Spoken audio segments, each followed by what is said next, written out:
আজকে এই 2 তারিখ পর্যন্ত আমরা রাজ্যের বাইরে আলু গেছে 8,43,294 মেট্রিক টন। 8,43,294 মেট্রিক টন আলু অলরেডি বাইরে চলে গেছে। আমাদের হাতে এখন আলু রয়েছে 6,02,000 মেট্রিক টন। আমাদের রাজ্যে প্রতিদিন আলুর খরচ লাগে 18,000 মেট্রিক টন। এই 18,000 মেট্রিক টনের মধ্যে 5,000 মেট্রিক টন শুধু কলকাতায় লাগে। এবং ডিসেম্বর মাস যেহেতু কাঁচা শাকসবজি উৎপাদন বেশি হয়, তাই এই মাসটায় আমাদের সারা রাজ্যে আলু খরচ লাগে 15,000 মেট্রিক টন। আপনারা জানেন যে দানা ঝড় হওয়ার জন্য, বৃষ্টি হওয়ার জন্য আলু চাষ 15 দিন পিছিয়ে গেছে।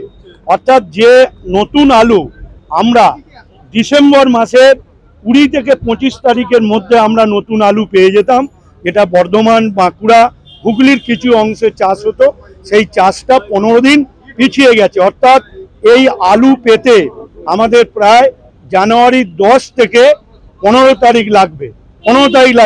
এবং উত্তরবঙ্গের যে আলুটি নতুন চাষ হয় সেটা 20 ডিসেম্বর পাওয়া যায়, সেটা উত্তরবঙ্গের জন্যই খরচ হবে। যেহেতু আমাদের রাজ্যে 6,02,000 মেট্রিক টন আলু এই মুহূর্তে স্টোরে রয়েছে, আমাদের এখনো 40 থেকে 45 দিন চালাতে হবে।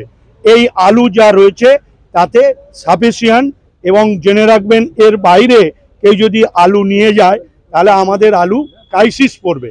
সেজন্য আমাদের রাজ্যের মাননীয় মুখ্যমন্ত্রী, তিনি রাজ্যের কথা ভেবে, মানুষের কথা ভেবে তিনি বলেছেন যে আমাদের রাজ্যের চাহিদা মিটিয়ে যদি থাকে আমরা বাইরে পাঠাবার বা অন্যত্র পাঠাবার ব্যবস্থা করব।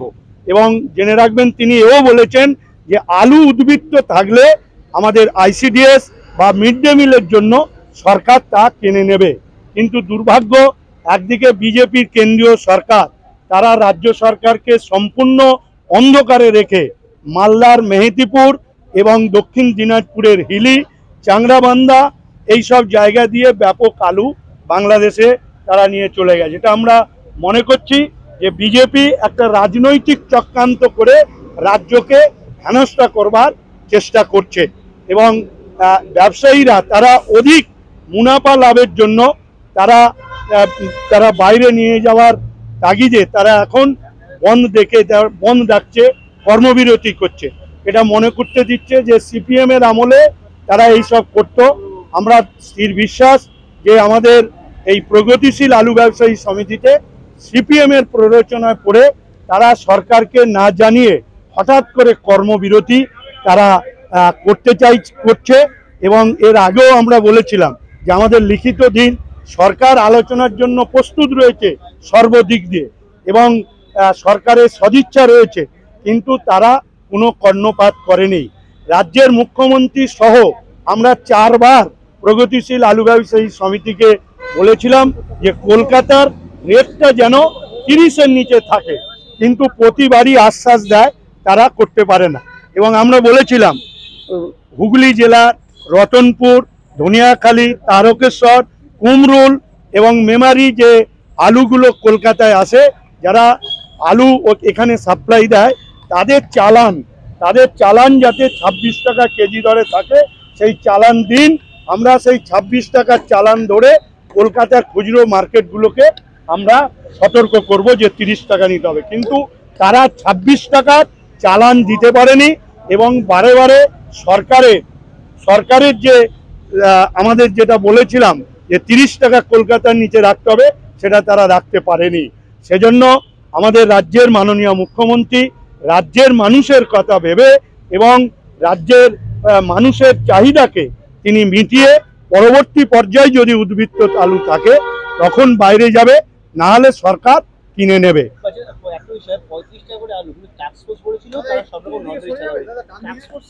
দেখুন, এটা সম্পূর্ণভাবে আলু ব্যবসায়ী সমিতি, তারা, আমি প্রথমেই বলেছি যে 300 টাকা প্যাকেটে লাভ করেছে, এর থেকে তারা অতিরিক্ত লাভের জন্য তারা ওই জায়গা থেকেই বন্ড এবং রেডি আলু বেশি করে দাম দিয়ে বিক্রি করার জন্য তারা খুচরো মার্কেটে পাঠাচ্ছে এবং খুচরো মার্কেটের দাম বাড়ছে। কিন্তু আমরা সর্বান্তকরণে আমরা চেষ্টা করছি।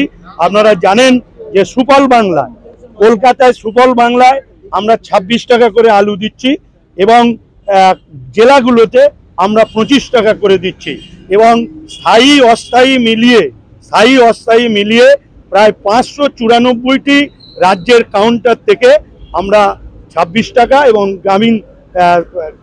গ্রামীণ অঞ্চলের জেলায় 25 টাকা করে আমরা আলু দিচ্ছি।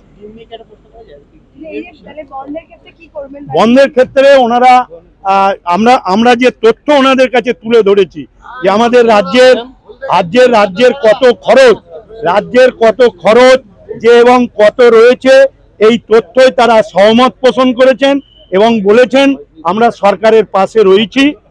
আগামীকাল তারা জরুরি মিটিং ডেকে সিদ্ধান্ত নেবে। তবে এটুকু শুনে নিই, বন্ধ হলো, সরকার কিন্তু পরিবর্তিত পরিস্থিতিতে মানুষের কল্যাণের জন্য এবং মানুষের চাহিদা পূরণের জন্য যে কোনো কঠোর ব্যবস্থা নিতে পারে।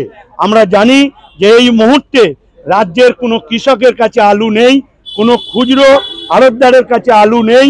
আমরা তদন্ত করে দেখেছি 40 জন স্টোর মালিক এবং বড় ব্যবসায়ীর কাছে সম্পূর্ণ আলু চলে গেছে এবং বেশ কিছু স্টোর মালিকের তালিকা এবং ব্যবসাদের তালিকা আমরা পেয়েছি। আমরা যেহেতু আজকে সোমবার অফিস খুলেছে, আমরা আজ থেকে আমরা আরো বেশি তদন্ত করা শুরু হয়েছে এবং প্রয়োজনে সরকার কড়া ব্যবস্থা নিতে প্রস্তুত রয়েছে। আমাদের ভিডিও ভালো লাগলে লাইক এবং শেয়ার করুন। কমেন্ট সেকশনে গিয়ে জানান আপনাদের মতামত। আরো ভিডিও পেতে আমাদের চ্যানেল সাবস্ক্রাইব করুন এবং প্রতি মুহূর্তে খবরের আপডেট পেতে প্রেস করুন বেল আইকন।